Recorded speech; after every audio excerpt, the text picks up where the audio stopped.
guys! So, what's up mga mare? So, na-miss ko talaga mag-vlog. As in, it's been a long weeks ago na hindi na ako nakapag-vlog. But now is, magluto ako ng simples like parang interesting siya lutuin.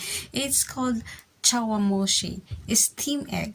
So, yung karamihan na nagluto na ako ng previous ng steam egg is different kasi ang steam egg ko na yung parang normal lang din na with the meat, minced meat and egg, that's all. So, ngayon naman, ang tawag niya is called from Japanese, Chawanmushi. Yan, Chawanmushi is from Japanese.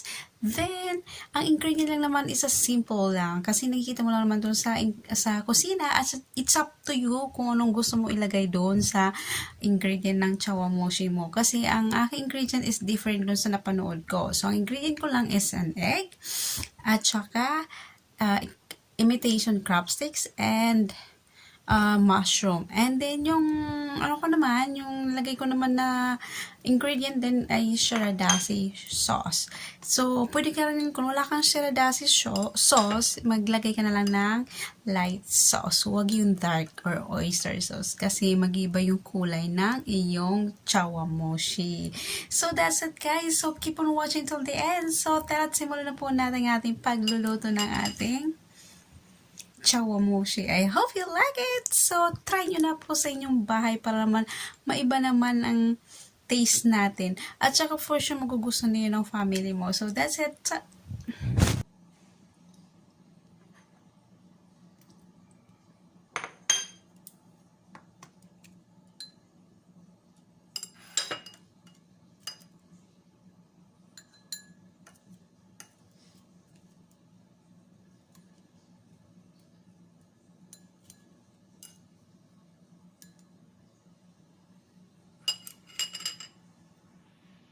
Slowly.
A few moments later.